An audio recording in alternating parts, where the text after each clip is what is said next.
Meus irmãos, graça e paz, um excelente dia na presença do Senhor. Frio, mas graças a Deus o Senhor nos concede mais um momento, mais um tempo, mais um dia para viver para a honra e glória dele. Então, que bom. Precisamos fazer uso, de tudo isso a qual o Senhor tem nos proporcionado, de tudo isso a qual o Senhor tem nos presenteado todos os dias. Hoje nós já nos encontramos no capítulo 32. O capítulo 32 ele vai trazer algumas expressões interessantes, algumas questões para a gente trabalhar muito legal, porque ele traz muito mais quem Deus é, a presença de Deus. Porque às vezes nós vemos um Deus mais enérgico, um Deus justo, um Deus realmente que cobra, e achamos que isso acontece simplesmente por acontecer. E tudo isso, muitas vezes, quando nós vamos vendo essas expressões que Moisés vai trazendo, parece que nós perdemos um pouco da grandeza de Deus, daquilo que Deus é. Nós não podemos esquecer que o nosso Deus é um Deus maravilhoso, né? Então o texto vai dizer, Deus vai dizer sobre o nosso maravilhoso Deus.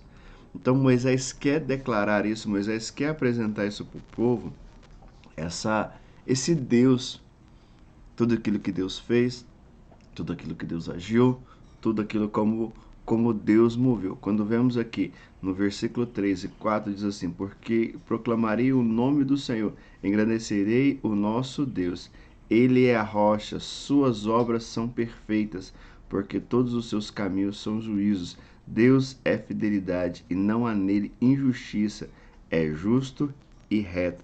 Então, Moisés traz aqui essa declaração, esse cântico, dentro desse cântico ele está dizendo isso, que Deus é grande, mostra a grandeza de Deus e também a fidelidade de Deus. Um Deus que é fiel, um Deus que é justo, um Deus que é grande, um Deus que é maravilhoso. E o lindo de perceber isso, podemos pensar isso, que é um Deus que olhou para as nossas vidas, um Deus que olhou para o nosso coração, um Deus que olhou para a nossa necessidade.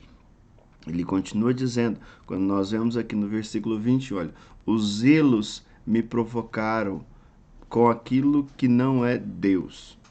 Com os seus ídolos me provocaram a ira. Portanto, eu os provocarei a zelos com aqueles que não é povo. Com louca nação o despeitarei a ira.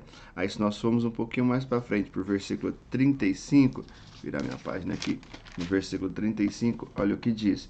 Não está isso guardado comigo, selados nos meus tesouros? O que Moisés quer colocar como essa situação? A ideia do zelo de Deus. Não é simplesmente a grandeza e a fidelidade que Moisés declara no cântico que ele escreve ao Senhor, mas também do zelo, do cuidado de Deus. E um zelo que tem do outro lado também, de uma vingança, de uma justiça, de uma punição.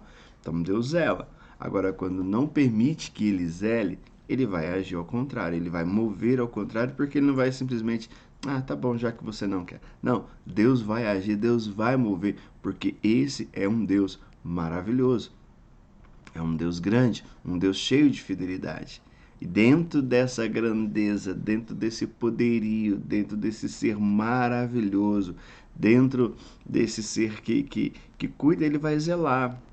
Ele vai zelar e vai punir aquele que não fizer. Quando vemos o versículo 34, vai dizer, no versículo 34 que nós já lemos, o 36, porque o Senhor fará justiça ao seu povo e se compadecerá dos seus servos, quando vir que o seu poder se foi e já não há nem escravo nem livre. Mais uma vez, tratando a ideia da justiça e mais ainda a compaixão. Percebe a sequência? Um Deus que é maravilhoso, dentro desse ser maravilhoso. Por que Deus é maravilhoso? Porque Ele é grande. Porque a grandeza dele não tem como comparar. Ele é fiel, ele zela, ele age com vingança se assim necessário. Aquele que mexe com os seus, ele vai lidar com vingança, ele vai lidar com poder e graça. Ele também é cheio de justiça e compaixão e mais. é um Deus de soberania, um Deus de poder.